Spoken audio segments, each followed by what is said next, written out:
अब आगे देखते हैं क्वेश्चन।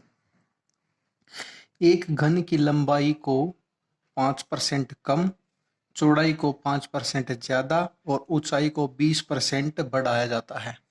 ठीक है, देखते हैं। 5% क्या होता है? 1/20। 5% होता है 1/20 और 20% होता है 1/5। ये बोला 5% कम, यानी 20 से एक कम है 19। फिर बोल रहा है ये चौड़ाई को 5% ज्यादा, 5% यानी 1/20, 20 से एक ज्यादा 21। और फिर बोल रहा है ऊंचाई को 20% बढ़ाया जाता है, 20% 1/5, 5 से 6। क्लियर। अब ये बोल रहा है घन के आयतन में, यानी लेंथ, ब्रेथ और विड्थ, यानी लंबाई, चौड़ाई और ऊंचाई है, तो आयतन निकलेगा, वॉल्यूम निकलेगी। तो प्रतिशत परिवर्तन ज्ञात करना है। इसका कितना हो जाएगा? 2 दूनी 4, 2000 हो जाएगा। 21, 126, 126 की 19 से मल्टीप्लाई करेंगे तो 2394 आएगा। इनकी डिफरेंस 394 मोल संख्या गुणा 100। 2 जीरो से 2 जीरो गए, 2 एकम 2 जीरो, 2 एकम 2, 2 में 18, 2 सत्ते 14, यानी 197/10, यानी 19.7% इसका प्रतिशत है। ये हमारा आंसर है। नेक्स्ट देखते हैं। एक त्रिभुज के आधार को 40% बढ़ाया जाता है, ऊंचाई को 40% घटाया जाता है, तब उसके क्षेत्रफल में प्रतिशत परिवर्तन ज्ञात कीजिए। 40% क्या होता है? 2/5, यानी 5 से एक बार तो बढ़ा दिया 7, फिर ऊंचाई को घटा दिया, 5 से 2 घटा दिया तो 3 बच गया। तो प्रतिशत परिवर्तन ज्ञात करना। 5 5 25, 7 दिया 21, डिफरेंस कितने का? 4 मूल संख्या गुणा परसेंटेज 100। 25 एकम 25, 25 चौके 100, 4 चौके 16%। इंक्रीज डिक्रीज, क्योंकि 25 पहले था और ये 21 डिक्रीज हुआ है, तो ये 16% डिक्रीज हुआ है, यानी 16% घटा है इसका परिवर्तन। ये आंसर है। नेक्स्ट है, राम 50% आयकर यानी इनकम टैक्स भुगतान करता है और उसे 20% अधिभार भुगतान करता है।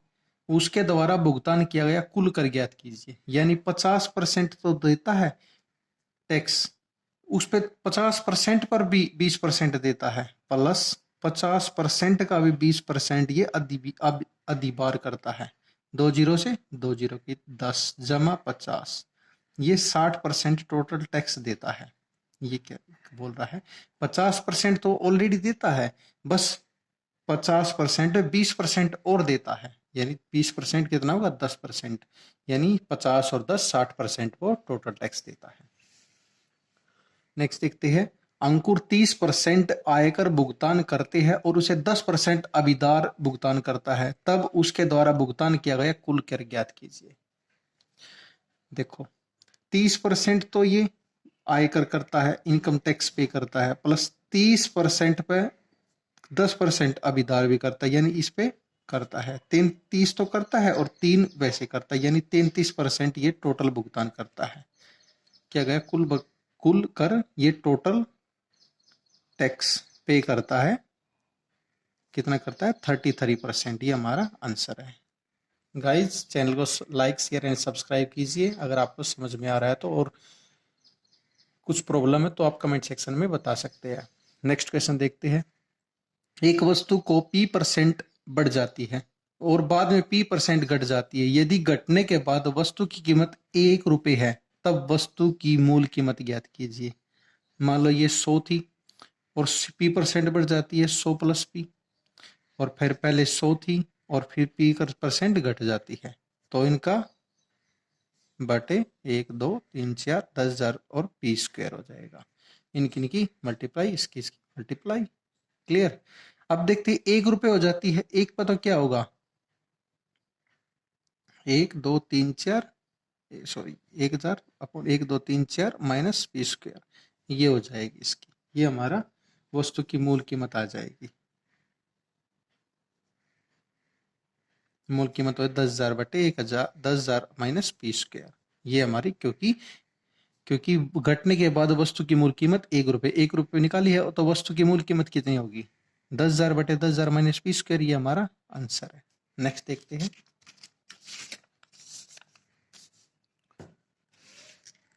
मोहन अपनी आय का 14% जबकि सोहन 22% बचत करता है। यदि दोनों समान वेतन प्राप्त करते हैं तब सोहन इतने रुपए बचत करता है। देखो ये मोहन है और ये सोहन है।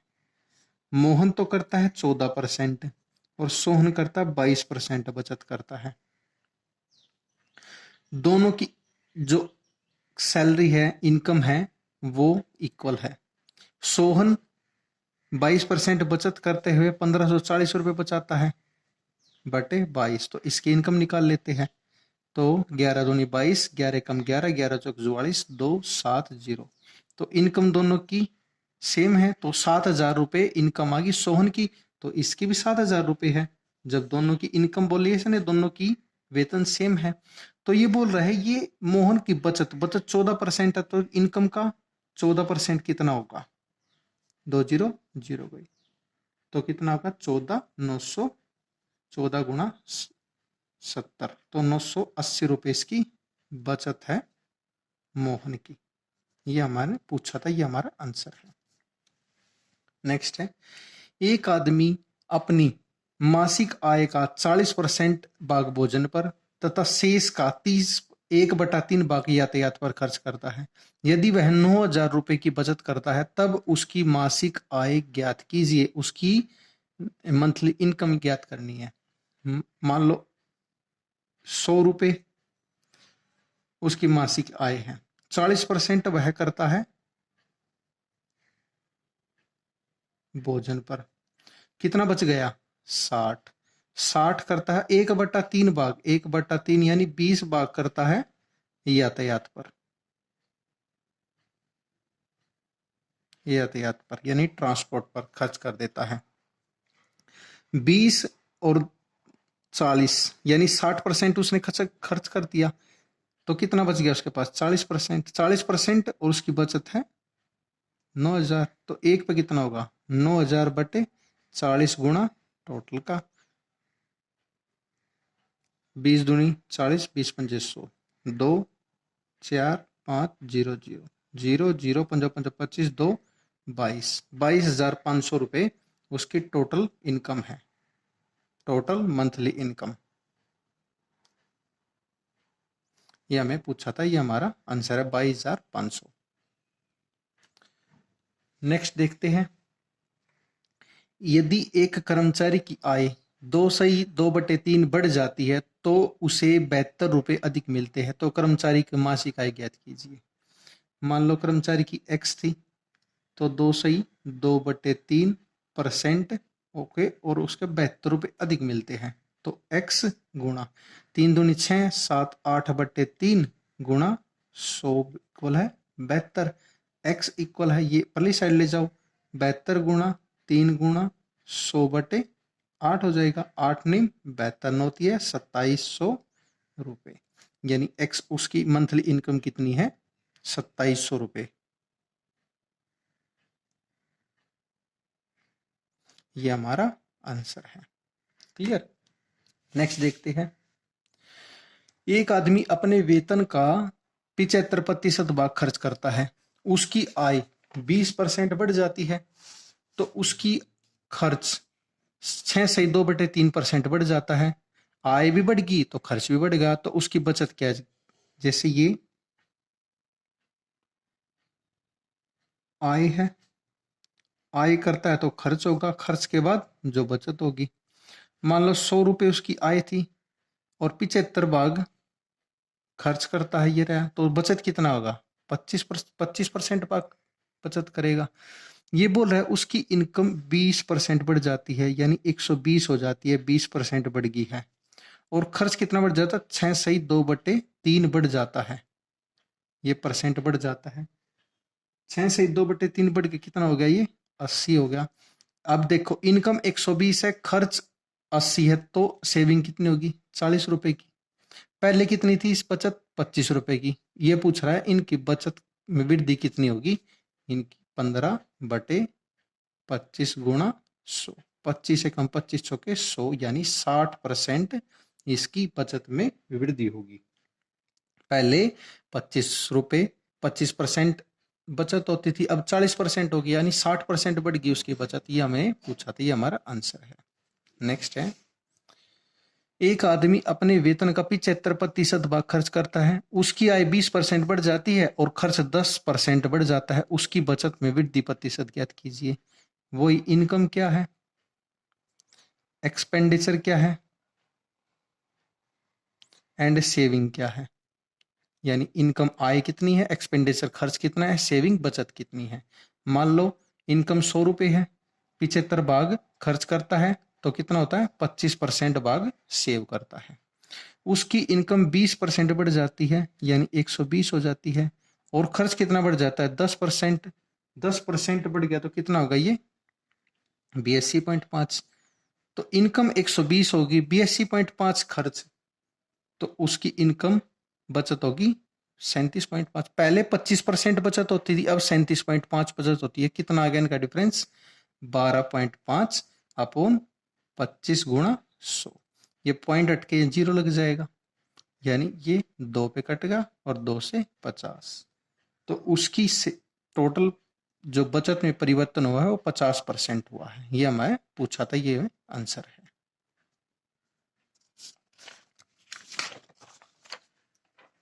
नेक्स्ट देखते हैं, एक क्लर्क की वर्ष 2022 की वार्षिक वेतन 3660 रुपए है। यह वेतन 2021 के वेतन का 20% ज्यादा है, तो उसका 2021 में वेतन ज्ञात कीजिए। यानी 2021 है, ये 2022 है।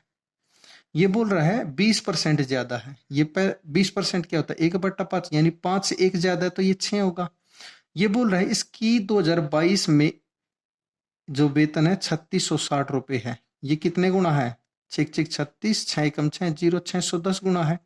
तो 2021 में वेतन पूछा है तो ये भी 610 होगा। 0 5 5 31 यानी 3050 रुपए उसका वेतन था 2021 में। ये पूछा है 2021 का, तो ये हमारा आंसर है। नेक्स्ट है, इस वर्ष अंकुर का वेतन 20% बढ़ जाता है। यदि उसकी वर्तमान वेतन इतना है तब पिछले वर्ष का वेतन ज्ञात कीजिए। यानी ये लास्ट ईयर का और ये प्रेजेंट का, ये 20% बढ़ा हुआ है, 5 से 6 है। 20% यानी 1/5 और 5 है तो ये 6 हो गया। ये बोला इसका वर्तमान यानी प्रेजेंट का वेतन 12,600 रुपए है। कितने अधिक है, 6 एकम 6, 6 दूनी 12, 6 एकम 6 0 0 21 गुना है, 2100 गुना। तो ये कितना होगा, 5 0 5 एकम 5, 5 दूनी 10, 10,500 इसका लास्ट ईयर का वेतन था। ये पूछा है पिछले वर्ष का, ये हमें पूछा, ये हमारा आंसर है। नेक्स्ट है, अमित अपनी आय का 75% भाग खर्च करता है और शेष भाग बचत करता है। यदि उसका वेतन 40% बढ़ जाती है तब खर्च 36% बढ़ जाता है, तब उसके बचत में प्रतिशत परिवर्तन ज्ञात कीजिए। देखो ये इनकम है, ये एक्सपेंडिचर है एंड ये सेविंग है। मान लो इनकम 100 रुपए है, एक्सपेंडिचर 75 है, तो सेविंग कितनी होगी, 25%। उसका वेतन 40% बढ़ जाता है, 100 का 40% 140, तब उसका खर्च 36% बढ़ जाता है। 36% 75 का 36% 102 हो गया, तो 140 इनकम होगी, 102 एक्सपेंडिचर, तो सेविंग कितनी होगी, 38। पहले 25% सेविंग थी, अब 38। ये पूछ रहा है बचत में परिवर्तन ज्ञात कीजिए। इनका डिफरेंस कितने का आ गया, इनका डिफरेंस 13 अपॉन 25 इंटू परसेंटेज 100। 25 से कम 25, 25 चौके 100, 13 चौके 52% इनके बचत में परिवर्तन है। बचत परिवर्तन, बचत परिवर्तन ये है, ये हमें पूछा था, ये हमारा आंसर है। नेक्स्ट है, सीमा अपनी आय का 35% भाग भोजन पर, 5% भाग बच्चों की शिक्षा पर खर्च करती है। जुलाई 2022 में उसने इन दोनों पर इतने रुपए खर्च कर दिए। उसका मासिक वेतन ज्ञात कीजिए। मान लो उसका 100 रुपए था, ये बोल रही है 35% तो भोजन पर खर्च कर दिए और 5% भाग बच्चों की शिक्षा पर। टोटल कितना खर्च कर दिया? 40%। ये बोल रहा है खर्च कर दिया 17,600 रुपए। एक पे कितना कर दिया? 1700 अपॉन 40। उसकी इनकम पूछी है तो इनकम हमने 100 मानी थी, इधर 100 है। 0 से 0 गई। 4 चौके 16, 4 चौके 16 0, यानी 4 4 44,000 उसकी मंथली इनकम है। इनकम ये हमें पूछा था, मंथली इनकम, ये हमारा आंसर है। क्लियर? नेक्स्ट देखते हैं। अपनी कुछ आय में से अंकुर 20% घर के किराए पर खर्च करता है, शेष का 70% घर के खर्च पर खर्च करता है। उसकी बचत 7200 रुपए है, तो उसका कुल वेतन ज्ञात कीजिए।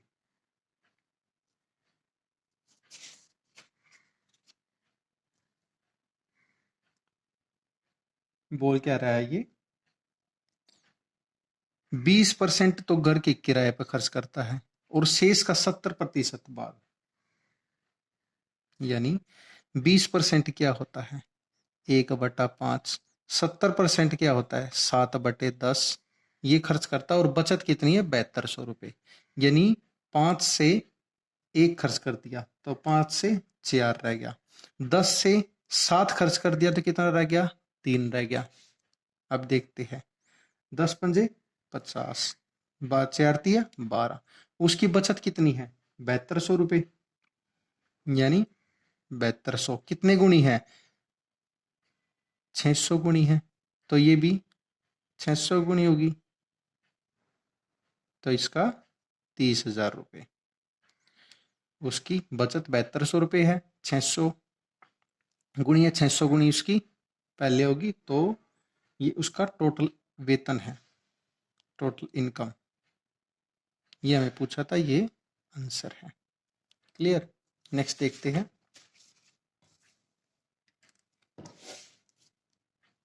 जोनी अपनी मासिक वेतन का 30% बचत करता है। उसकी मासिक खर्च 7,000 रुपये है, तो उसका मासिक बचत याद कीजिए। मान लो, देखो, मासिक वेतन का 30% बचत करता है, 100 था मान लो, 30% वो बचत करता है, खर्च कितना करता है?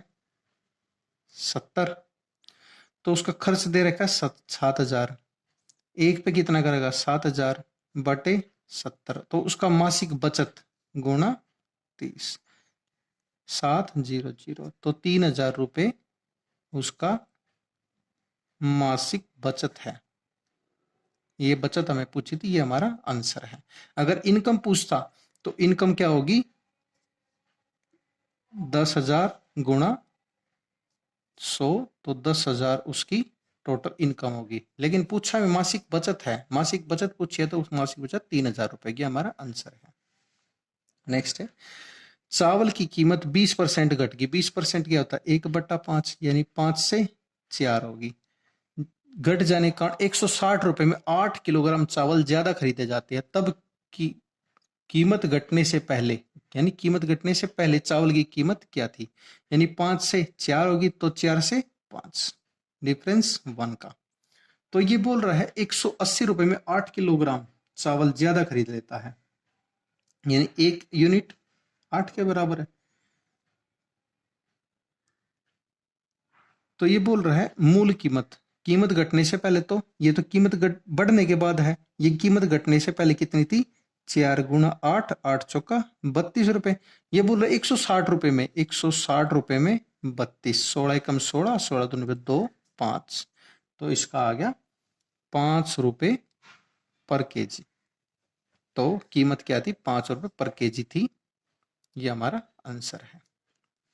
नेक्स्ट है, चीनी की कीमत 25% कमी होने के कारण, 25% यानी 4 से 1/4 होती है 25%, 4 से 3 होगी, 3 से 5, कारण 600 रुपए में 10 किलोग्राम चीनी अधिक खरीदी जा सकती है। अधिक खरीदी जा सकती है, तो चीनी की घटी हुई कीमत प्रति केजी ज्ञात कीजिए। ये बोल रहा है ये 4 आएगा। 4 से पहले 3 हुई, फिर कमी, फिर बढ़ गई, यानी 1 कितने पे हुआ है? 10 पे। और पहले मूल कीमत क्या थी पहले? तो घटी हुई कीमत तो 40 थी, यानी 40 रुपए किलो। ये बोल रहा है 600 पे। 600 रुपए में कितनी हो जाती है? ये 15 रुपए पर केजी। 15 रुपए पर केजी, ये हमारा आंसर है जो हमें पूछा था। नेक्स्ट है, संतरे की कीमत 20% कमी होने के कारण 54 रुपए में 10 संतरे